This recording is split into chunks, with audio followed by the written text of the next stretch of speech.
Hello friends, my self Manju. स्वागत है आपका JRF अड्डा चैनल पर। I am your educator for CSIR net chemical science और JRF अड्डा आपके लिए लेकर आया है CSIR नेट केमिकल साइंस का कंप्लीट कोर्स जो कि स्टार्ट होने वाला है 1 नवंबर से। आज ही डाउनलोड कीजिए JRF अड्डा एप्लीकेशन। जब आप डाउनलोड करेंगे JRF अड्डा एप्लीकेशन तो वहाँ पर आपको CSIR नेट ऑप्शन पर जाकर लाइफ साइंस और केमिकल साइंस के कोर्स अवेलेबल होंगे, जहां से आप इस कोर्स को आसानी से परचेज कर सकते हैं। देखिए, CSIR नेट केमिकल साइंस में टोटल 30+ यूनिट है। हर यूनिट की अपनी अलग इम्पोर्टेंस है। इसी में एक यूनिट है आपकी नेम रिएक्शन की, और आज हम नेम रिएक्शन का एक छोटा सा पार्ट कंप्लीट करेंगे। एक नेम रिएक्शन हम कंप्लीट करेंगे, वो हमारी है पिनाकोल पिनाकोलोन रीअरेंजमेंट। देखिए, जब हमारा कोर्स स्टार्ट हो जाएगा तो हम सिस्टमेटिक सबसे पहले GOC कंप्लीट करेंगे, और उसके बाद हम स्टीरियो केमिस्ट्री कंप्लीट करेंगे, और फिर उसके बाद एक एक यूनिट को हम कंप्लीट करेंगे। अभी हमारा केवल हम छोटा छोटा सा इंट्रोडक्शन पार्ट ऑर्गेनिक, इनऑर्गेनिक और फिजिकल केमिस्ट्री में हम कंप्लीट करेंगे। तो देखिए, आज हम पढ़ते हैं पिनाकोल पिनाकोलोन रीअरेंजमेंट।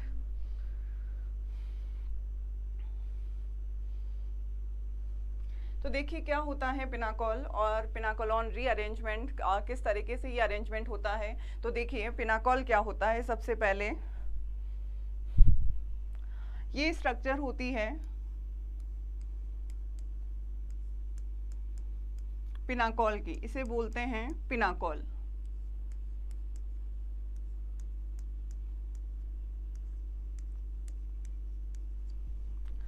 इस और की रिएक्शन अगर हम H+ की प्रेजेंस में करवाते हैं, यानी किसी एसिड की प्रेजेंस में करवाते हैं, तो ये जो H+ आयन है वो OH पर अटैक करेगा। क्यों करेगा? क्योंकि H+ पर एक तरीके से इलेक्ट्रॉन की डेंसिटी कम है, तो इसको चाहिए क्या? इलेक्ट्रॉन। और ऑक्सीजन पर क्या होते हैं? Lone pair electron. इस कारण से जो H+ आयन है वो किस पर अटैक करेंगे? OH पर। तो हमारा क्या बनेगा? OH2 प्लस CH3 CH3 इस तरीके से हमारा इंटरमीडिएट बनेगा। अब देखिए, ये जो OH- आयन होता है वो एक गुड लिविंग ग्रुप है। OH2 प्लस जो ग्रुप है वो क्या है? आपका गुड लिविंग ग्रुप, यानी कि ये यहाँ से एलिमिनेट हो जाएगा। अगर यहाँ से ये एलिमिनेट होगा तो इस कार्बन पर क्या आएगा? पॉजिटिव चार्ज आएगा, यानी कि क्या बनेगा? कार्बोकैटायन बनेगा। कार्बोकैटायन बनेगा तो देखिए, ये CH3 था, ये CH3, यहाँ पर क्या आ गया? Positive charge. यहाँ पर क्या है आपका? OH। यहाँ पर क्या है? CH3। यहाँ पर क्या है आपका? CH3। तो इस तरीके से हमारा क्या बना? इंटरमीडिएट। अब देखिए, यहाँ पर रीअरेंजमेंट होगा कोई सा भी एक ग्रुप। ये जो यहाँ पर ये अपने इलेक्ट्रॉन को साथ लेकर किस पर शिफ्ट हो जाएगा? इस वाले कार्बन पर। तो यहाँ पर जो माइग्रेशन हुआ वो किस तरीके का माइग्रेशन है? Carbon to carbon migration. और ये जो कार्बन टू कार्बन माइग्रेशन है वो किस तरीके का माइग्रेशन होगा? एनाइनोट्रॉपिक। एनाइनोट्रॉपिक क्या मतलब हुआ एनाइनोट्रॉपिक? क्योंकि यहाँ पर कौन सा चार्ज आया? पॉजिटिव, यानी कि यहाँ पर इलेक्ट्रॉन डेंसिटी क्या है? कम। तो आने वाला ग्रुप अपने इलेक्ट्रॉन साथ में लेकर आएगा, यानी कि कौन सा माइग्रेशन होगा? एनाइनोट्रॉपिक। फिर ये इलेक्ट्रॉन यहाँ से यहाँ, तो हमारा जो प्रोडक्ट बनेगा वो इस तरीके से बनेगा। यहाँ पर CH3, यहाँ पर CH3, यहाँ पर ये जो माइग्रेटिंग ग्रुप है, जो माइग्रेट हुआ है, ये वाला CH3, यहाँ पर क्या है आपका? CH3। ये इलेक्ट्रॉन यहाँ से यहाँ, तो क्या बना? OH+। और अब ये H+ बाहर, तो हमारा फाइनली जो प्रोडक्ट बनेगा वो क्या होगा? पिनाकोलोन।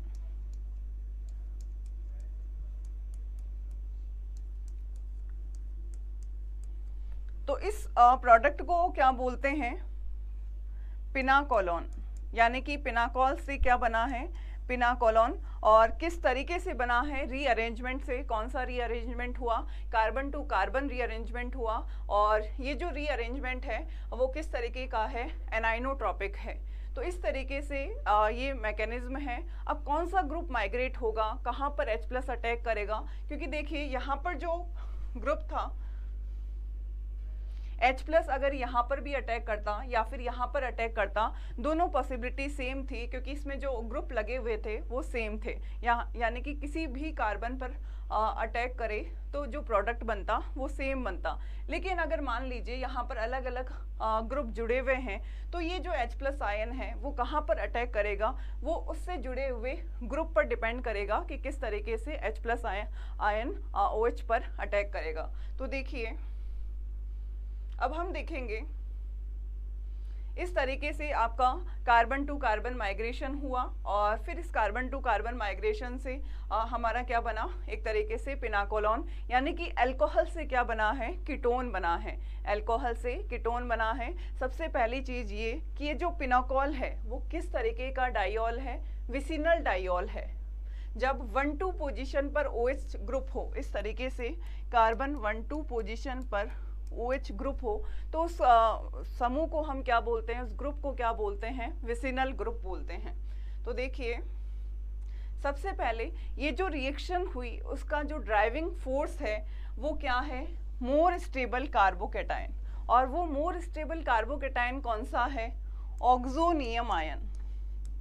ऑक्सोनियम आयन जैसे OH पर H+ अटैक करता है तो एक तरीके से और उसके बाद जो ग्रुप शिफ्ट होता है तो वहां पर कौन सा, ये इस तरीके से बनता है, तो इसको हम क्या बोलते हैं, ऑक्सोनियम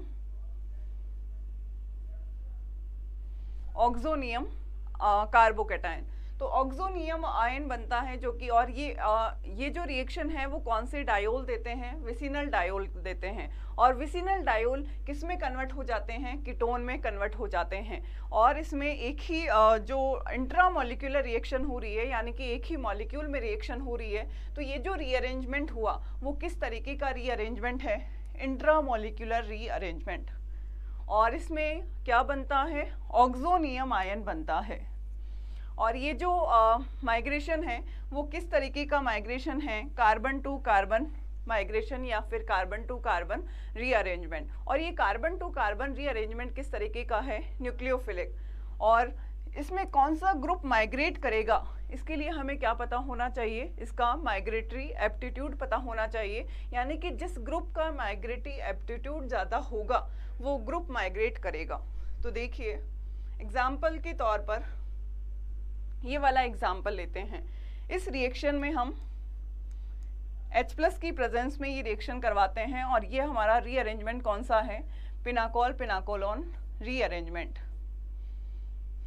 तो देखिए अब देखिए ये जो H+ है वो इस OH पर भी अटैक कर सकता है,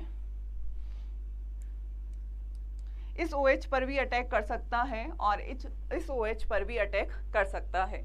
अगर इस वाले पर अटैक करेगा, अगर इस वाले पर अटैक करेगा तो यहाँ पर ये वाला कार्बोकेटाइन बनेगा जो कि कैसा है, एक तो कैसा है आपका 3 डिग्री और एक कैसा है बेंजाइलिक। यानी कि ये जो कार्बोकेटाइन होगा वो किस तरीके का होगा, 3 डिग्री प्लस बेंजाइलिक। और अगर इस OH पर अटैक करे तो यहाँ पर कार्बोकेटाइन आएगा, तो ये वाला जो कार्बोकेटाइन होगा वो कौन सा होगा, 2 डिग्री प्लस बेंजाइलिक। यानी कि इन दोनों कार्बोकेटाइन में से कौन सा कार्बोकेटाइन ज्यादा स्टेबल होगा, ये वाला होगा 3 डिग्री और प्लस बेंजाइलिक। यानी कि 3 डिग्री बेंजाइलिक वाला ज्यादा स्टेबल होगा कंपैरिजन किसके, 2 डिग्री बेंजाइलिक। तो ये जो H+ आयन है वो कौन से OH पर अटैक करेगा, इस वाले पर। तो ये किस में कन्वर्ट हो जाएगा, OH2+। और OH2+ एक कैसा लिविंग ग्रुप है, गुड लिविंग ग्रुप है, ये जो आसानी से एलिमिनेट हो जाता है। तो OH2+ और यहाँ से ये ग्रुप एलिमिनेट हो जाएगा, तो हमारा क्या इंटरमीडिएट बनेगा इस तरीके से, यहाँ पर पॉजिटिव, यहाँ पर फिनाइल, यहाँ पर आपका OH, यहाँ पर हाइड्रोजन और यहाँ पर फेनिल, इस तरीके से। तो अब देखिए, एक तो आपके पास है हाइड्रोजन और एक है फेनिल ग्रुप। तो कौन सा ग्रुप इस कार्बोकेटाइन पर माइग्रेट करेगा, रीअरेंज होगा? तो देखिए, हाइड्रोजन का जो माइग्रेटिंग एप्टीट्यूड होता है वो फेनिल ग्रुप से ज़्यादा होता है। इस कारण से कौन सा ग्रुप इस पर माइग्रेट करेगा? हाइड्रोजन करेगा। अगर हाइड्रोजन करेगा तो ये यहाँ पर, और ये आपका वापस से OH+ और H+ आपका अलग हो जाएगा। तो फाइनली आपका क्या प्रोडक्ट बनेगा? वही कीटोन, इस तरीके से, यहाँ पर फेनिल, यहाँ पर फेनिल और यहाँ पर क्या होगा आपका? हाइड्रोजन। तो इस तरीके से पिनाकोल से क्या बना? पिनाकोलोन। ये जो ग्रुप है वो आपके चेंज होते रहेंगे। उसमें आपको एक तो क्या चेक करना है कि जो सबसे पहले H+ आयन है वो कौन से OH पर अटैक करेगा। इसके लिए आपको क्या देखना होगा कि उस OH पर अटैक करेगा जिसके हटने के बाद, उस लिविंग ग्रुप के हटने के बाद जो कार्बोकेटाइन बना वो स्टेबल हो। जिसमें मोर स्टेबल कार्बोकेटाइन बनेगा वो उस OH पर H+ का अटैक होगा। फर्स्टली आपको ये चेक करना है। सेकंड, आपको ये चेक करना है कि अटैक करने के बाद, कार्बोकेटाइन बनने के बाद कौन सा ग्रुप माइग्रेट होगा। तो वो ग्रुप माइग्रेट होगा जिसका माइग्रेटरी एप्टीट्यूड ज़्यादा होगा। और किसका माइग्रेटरी एप्टीट्यूड ज़्यादा होता है ये आपको याद होना चाहिए कि कौन कौन से ग्रुप हैं जिनका माइग्रेटरी एप्टीट्यूड ज़्यादा होगा। इसलिए देखते हैं। तो देखिए, माइग्रेटरी एप्टीट्यूड के लिए सबसे ज़्यादा जो माइग्रेटरी एप्टीट्यूड होता है वो होता है हाइड्रोजन का। हाइड्रोजन के बाद एराइल का, यानी कि फेनिल समूह, और उसके बाद होता है एल्काइल का। एल्काइल में सबसे ज़्यादा किसका होता है? 3 डिग्री का, फिर किसका होगा? 2 डिग्री, और फिर किसका होगा? 1 डिग्री। और एराइल में सबसे ज़्यादा किसका होगा? जिसमें इलेक्ट्रॉन रिलीजिंग ग्रुप जुड़े हुए होंगे, और फिर नॉर्मल कोई ग्रुप ना जुड़ा होगा, और लास्ट में जिसमें इलेक्ट्रॉन विड्रॉइंग ग्रुप जुड़े हुए होंगे। देखिए, इस रीअरेंजमेंट में जो माइग्रेशन होता है वो कैसा होता है? एनाइनोट्रॉपिक। एनाइनोट्रॉपिक में जिसके पास इलेक्ट्रॉन डेंसिटी ज़्यादा होगी उसका माइग्रेटरी एप्टीट्यूड क्या होगा? ज़्यादा। इलेक्ट्रॉन डेंसिटी ज़्यादा तो माइग्रेटरी एप्टीट्यूड भी क्या होगा आपका? ज़्यादा। अगला एग्जाम्पल देखिए, ये वाला। अब इसकी रिएक्शन हम करवाते हैं H+ से। ये भी हमारा किसका एग्जाम्पल है? Pinacol, pinacolone rearrangement. तो देखिए, एक OH, ये वाला एक OH अगर यहाँ पर अटैक करे तो ये वाला जो कार्बोकेटाइन होगा वो क्या होगा? स्टेबल। और अगर यहाँ पर अटैक करे तो ये वाला जो कार्बोकेटाइन होगा वो होगा इससे कम स्टेबल, क्योंकि यहाँ पर दो फेनिल समूह जुड़े हुए हैं और यहाँ पर 2 मेथिल समूह जुड़े हुए हैं। इस कारण से अटैक कहाँ पर होगा? इस वाले ग्रुप पर। तो देखिए किस तरीके का कार्बोकेटाइन बनेगा। ये आपका फेनिल, फेनिल, और यहाँ पर पॉजिटिव चार्ज, यहाँ पर आपका OH, यहाँ पर CH3 और यहाँ पर भी CH3। तो फाइनल प्रोडक्ट आपका क्या बन जाएगा? ये फेनिल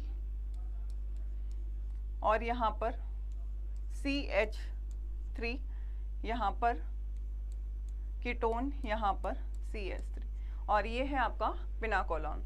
तो इस तरीके से आपको देखना है। सबसे पहले आपको ये देखना है कि जो H+ का अटैक होगा वो कौन से OH पर होगा। सबसे पहली चीज, पिनाकोल, पिनाकोलोन रीअरेंजमेंट 1,2 डाइऑल, यानी कि विसिनल डाइऑल देते हैं। इसके बाद आपको ये देखना है कि जो H+ आयन का अटैक होगा, जो एसिड का अटैक होगा, वो कौन से OH पर होगा। तो वो उस OH पर होगा जिसमें कार्बोकेटाइन मोर स्टेबल बनेगा। फिर आपको ये चेक करना है कि किसका माइग्रेटरी एप्टीट्यूड ज़्यादा है। जिसका माइग्रेटरी एप्टीट्यूड ज़्यादा होगा वो ग्रुप आपका क्या करेगा? माइग्रेट करेगा। अगला एग्जाम्पल देखेंगे हम इस तरीके का। तो देखिए, ये आपका क्या है? एनिसोल, और ये भी क्या है आपका? एनिसोल। और इसकी रिएक्शन, इस रिएजेंट की रिएक्शन हम किससे करवाते हैं? H+। और ये कैसा डाइऑल है? एक तो 1,2 डाइऑल है, यानी कि विसिनल डाइऑल है।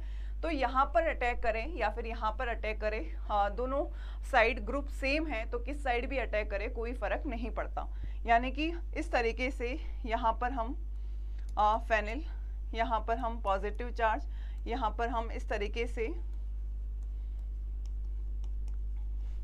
और यहाँ पर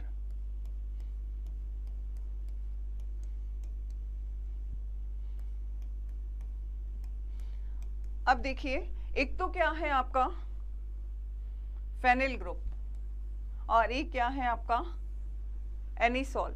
तो इसमें कौन सा ग्रुप माइग्रेट करेगा जिसका माइग्रेटरी एप्टीट्यूड क्या होगा, ज़्यादा होगा।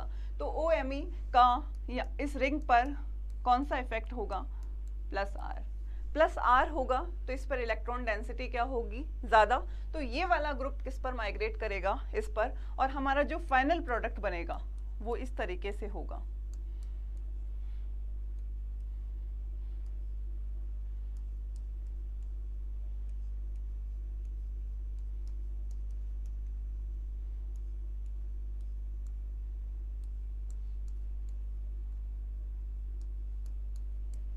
तो हाँ, ये हमारा क्या होगा, फाइनल प्रोडक्ट होगा, और जिसको हम क्या बोलते हैं, पिनाकोलोन बोलते हैं। अब देखिए, इसी तरीके का नेट में क्वेश्चन पूछा हुआ है माइग्रेटरी एप्टीट्यूड से रिलेटेड, कि किसका माइग्रेटरी एप्टीट्यूड ज़्यादा होगा। और एक बार इस तरीके का क्वेश्चन पूछा हुआ था कि जिसमें एक रिएक्शन दे रखी थी और उसमें 4 ऑप्शन थे, जिसमें ये पूछा था इस रिएक्शन के लिए किसका माइग्रेटरी एप्टीट्यूड ज़्यादा होगा। तो देखिए, सबसे ज़्यादा जो माइग्रेटरी एप्टीट्यूड होता है वो किसका होगा, आपका पैरा एनिसोल का। पैरा एनिसोल के बाद किसका होगा, पैरा टॉसाइल का। और क्या होता है पैरा टॉसाइल, अगर इस तरीके का ग्रुप है वो किसी से जुड़ा हुआ है तो इसको हम बोलते हैं पैरा टॉसाइल। पैरा टॉसाइल की बात किसका होता है, मेटा टॉसाइल का। मेटा टॉसाइल की बात किसका होगा, फिनाइल का। फिर किसका होगा, पैरा क्लोरोफिनाइल का। और फिर किसका होगा, ऑर्थो एनिसोल और ऑर्थो टॉसाइल का। देखो, ऑर्थो एनिसोल और ऑर्थोटॉसाइल का जो माइग्रेटरी एप्टीट्यूड है वो कम होता है, और इसका रीज़न क्या है, due to steric hindrance, due to steric hindrance. तो ये जो माइग्रेटरी एप्टीट्यूड है उसको आपका जनरली आइडिया होना चाहिए कि किस तरीके से माइग्रेटरी एप्टीट्यूड होता है। ऑर्थो वाले का कम हो गया, और कम होने का कारण क्या है, स्टेरिक हिंड्रेंस। स्टेरिक हिंड्रेंस के कारण इनका जो माइग्रेटरी एप्टीट्यूड है वो क्या हो जाता है, कम हो जाता है। तो ये नेट में पूछा हुआ क्वेश्चन है जो आपको पता होना चाहिए। आगे देखिए, इसी तरीके की सिमिलर रिएक्शन की हम बात करते हैं, सेमी पिनाकोल पिनाकोलोन रीअरेंजमेंट। तो देखिए, 1-2 पोजीशन पर अगर OH है तो वो प्योरली पिनाकोल पिनाकोलोन रीअरेंजमेंट है। अगर एक OH की जगह कोई दूसरा ग्रुप आ जाए तो वो हमारा क्या है, सेमी पिनाकोल पिनाकोलोन रीअरेंजमेंट। तो देखिए, इस X की जगह या तो हो सकता है क्लोरीन हो या फिर क्या हो सकता है, ब्रोमीन हो। और अगर ये ग्रुप होंगे तो कोई ना कोई हेलोजन कैरियर हम लेंगे, जिसकी प्रेजेंस में वो हेलोजन क्या हो जाएगा, एलिमिनेट हो जाएगा। अगर ये XOH है तो वो क्या होगा, आपका सेमी पिनाकोल ना होकर प्योर पिनाकोल पिनाकोलोन रीअरेंजमेंट होगा।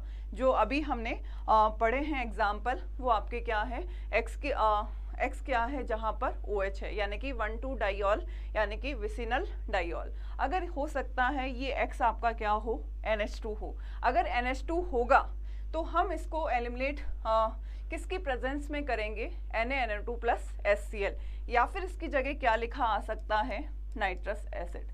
और ये जो रिएक्शन है ये आपकी वेल नोन रिएक्शन है, जो 11th-12th में आप पढ़ते हो, जो डाईएजोटाइजेशन रिएक्शन होती है उसे ही हम, और ये किसकी प्रेजेंस में होता है, नाइट्रस एसिड की प्रेजेंस में होता है, जिसमें NH2 ग्रुप किस में कन्वर्ट हो जाता है, N2 ग्रुप में कन्वर्ट हो जाता है। यानी कि अगर हम NH2 ग्रुप जुड़ा हुआ है और वहाँ पर NaNO2 प्लस HCl आपको दे रखा है, तो ये जो X है वो किस में कन्वर्ट हो जाएगा, आपका N2 प्लस के रूप में एलिमिनेट हो जाएगा। तो देखिए, यहाँ पर पॉजिटिव चार्ज आएगा सब जगह, चाहे वो ClBr हो तो Ag प्लस की प्रेजेंस में एलिमिनेट होंगे, अगर OH है तो एसिड की प्रेजेंस में एलिमिनेट होंगे, अगर NH2 है तो नाइट्रस एसिड की प्रेजेंस में एलिमिनेट होंगे। और इन तीनों में ही जो इंटरमीडिएट बनेगा वो इस तरीके से बनेगा CH3, यहाँ पर पॉजिटिव चार्ज, यहाँ पर OH, यहाँ पर CH3 और यहाँ पर CH3। तो ये जो ग्रुप है वो अपने इलेक्ट्रॉन के साथ यहाँ पर माइग्रेट होगा और फाइनली आपका क्या प्रोडक्ट बन जाएगा, पिनाकोलोन।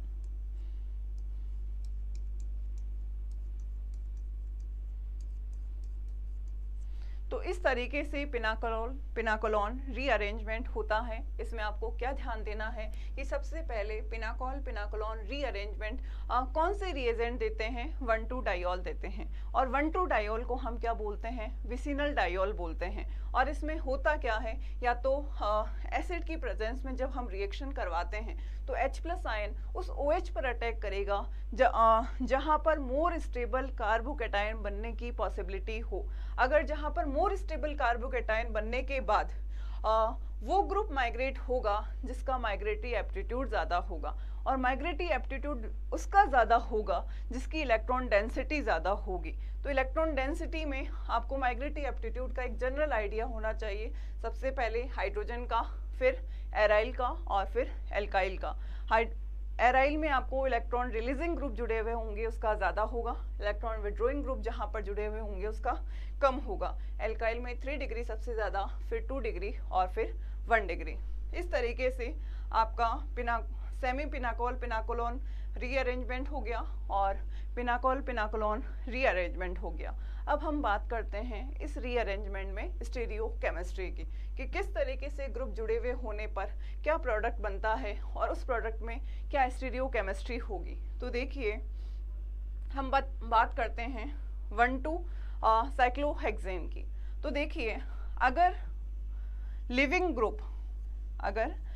ग्रुप और ये जो माइग्रेटिंग ग्रुप है एंटी पेरीप्लेनर पोजीशन में होंगे तभी पिनाकोलोन रीअरेंजमेंट होगा। अगर ये एंटी पेरीप्लेनर पोजीशन में नहीं है तो ये रीअरेंजमेंट नहीं होगा। तो देखिए किस तरीके से, मान लीजिए ये वाला आपके पास कोई रिएजेंट है, यहाँ पर OH, यहाँ पर OH, यहाँ पर CH3, यहाँ पर CH3, और इसे हम अब H+ की अगर हम रिएक्शन करवाएंगे तो ये यहाँ पर अटैक करेगा, पॉजिटिव चार्ज यहाँ पर आएगा, लेकिन अब यहाँ पर ये O इस पर अटैक कर लेता है और क्या बन जाता है, एपॉक्साइड बन जाता है। यानी कि मस्ट कंडीशन क्या है, जो लिविंग ग्रुप है और जो आपका OH ग्रुप है वो आपकी कौन सी पोजीशन में होना चाहिए, एंटी पेरीप्लेनर पोजीशन में होना चाहिए। अगर एंटी पेरीप्लेनर पोजीशन नहीं है तो पिनाकोल रीअरेंजमेंट ना होकर वहाँ पर क्या बन जाएगा, आपका एपॉक्साइड बन जाएगा। तो देखिए इसे किस तरीके से हम लिख सकते हैं, यानी कि यहाँ पर पिनाकोलोन रीअरेंजमेंट होगा और यहाँ पर पिनाकोलोन रीअरेंजमेंट अगर फ्लिपिंग एब्सेंट है, फ्लिपिंग नहीं हो रही है, तो यहाँ पर पिनाकोलोन रीअरेंजमेंट नहीं होगा। अगर फ्लिपिंग प्रेजेंट है तो हम आसानी से फ्लिपिंग करवाकर उसे एंटी पेरीप्लेनर में बदलकर रिएक्शन करवा देते हैं। लेकिन अगर मान लीजिए फ्लिपिंग एब्सेंट है तो वहाँ पर पिनाकोलोन रीअरेंजमेंट फिर नहीं होगा। तो ये आपको ध्यान में रखना है। तो देखिए, ये नेट में पूछा हुआ क्वेश्चन है, इस तरीके से क्वेश्चंस पूछे जाते हैं। तो देखिए, ये आपका साइक्लोहेक्सेन है, इसको आप किस तरीके से लिख सकते हैं, ये आपका साइक्लोहेक्सेन हो गया। यहाँ पर ये जो OH और CH3 है वो आपका कैसा है, सिन पेरीप्लेनर। तो देखिए, जो साइक्लोहेक्सेन होता है उसमें 1,2 जो पोजीशन होती है उसमें एक्सियल और इक्वेटोरियल जो पोजीशन होती है वो कैसी होती है, सिस पोजीशन होती है। और जो एक्सियल और इक्वेटोरियल जो पोजीशन होती है वो आपकी कैसी होती है, ट्रांस पोजीशन होती है।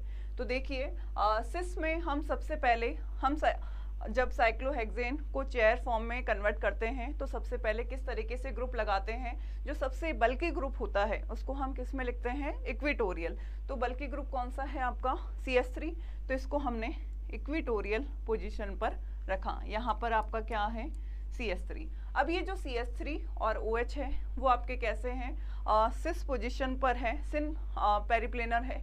तो यहाँ पर आपका एक्सियल में क्या रखा जाएगा, OH। अब देखिए ये वाला CH3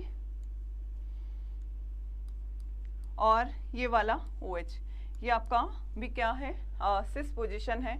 तो देखिए ये जो OH और CH3 है ये आपके एंटी पेरिप्लेनर पोजीशन पर नहीं है। इसका मतलब इसमें पिनाकोल पिनाकोलॉन रीअरेंजमेंट नहीं होगा। इसमें नॉर्मली यहाँ पर क्या बन जाएगा, कार्बोकेटाइन, और उस पर कौन अटैक करेगा, ऑक्सीजन, और किसका फॉर्मेशन हो जाएगा, एपॉक्साइड का फॉर्मेशन हो जाएगा। लेकिन बात करें हम इसकी, इसे हम चेयर फॉर्म में किस तरीके से लिखेंगे, यहाँ पर ये OH और ये CH3, सबसे पहले बल्कि ग्रुप को इक्विटोरियल पोजीशन पर हम रखेंगे। ये CH3 हो गया, फिर हम इस तरीके से OH को रखेंगे, फिर आपका ये CH3 हो गया और ये यहाँ पर ये OH हो गया। यानी कि ये OH और ये CH3 आपके कौन सी पोजीशन पर है, एंटी पेरिप्लेनर पोजीशन पर है। तो इस तरीके से यहाँ पर आपका क्या आ जाएगा, कार्बोकेटाइन, और कौन सा ग्रुप माइग्रेट करेगा, CH3, और आपका फाइनली जो प्रोडक्ट बनेगा वो इस तरीके से बनेगा। यहाँ पर कीटोन, यहाँ पर CH3 और यहाँ पर CH3। इस तरीके से आपको स्टीरियोकेमिस्ट्री भी ध्यान में रखनी है, यानी कि आपका जो लिविंग ग्रुप है और जो माइग्रेटिंग ग्रुप है वो आपकी कौन सी पोजीशन पर होना चाहिए, एंटी पेरिप्लेनर पोजीशन पर होना चाहिए। अगर वो एंटी पेरिप्लेनर पोजीशन पर नहीं है तो वो अटैक करके आपका क्या बना लेगा, एपॉक्साइड बना लेगा। इस तरीके से देखिए एग्जाम में जो पूछा जाता है वो आपके नेम रिएक्शन दी हुई होती है, आपको पहचानना होता है कि ये कौन सी रिएक्शन है। तो अगर आपके इस तरीके से 1,2 डाइऑल आ जाए और आपके H+ की प्रेजेंस में कोई प्रोडक्ट पूछे तो आपको ये पता होना चाहिए कि ये कौन सी रिएक्शन है, इसमें किस तरीके का रीअरेंजमेंट होगा, कौन सा ग्रुप माइग्रेट करेगा और किस तरीके से प्रोडक्ट बनेगा, इस प्रोडक्ट की क्या स्टीरियोकेमिस्ट्री होगी, ये सब चीज़ें आपको ध्यान होनी चाहिए। तो इस तरीके से हमारे जो CSIR नेट एग्ज़ाम है उसमें 70+ नेम रिएक्शन है। तो हम एक एक नेम रिएक्शन को डिस्कस करेंगे और उसमें किस तरीके से रीअरेंजमेंट होता है, क्या प्रोडक्ट बनता है, कौन कौन सी जो नेम रिएक्शन है उनका क्लासिफिकेशन किस तरीके से है, कौन सी किसमें कीटोनिक फॉर्म होती है, किसमें इनॉल फॉर्म होती है, किसमें जो आपका इंटरमीडिएट है कार्बोकेटाइन है, किसमें कार्बेनाइन है।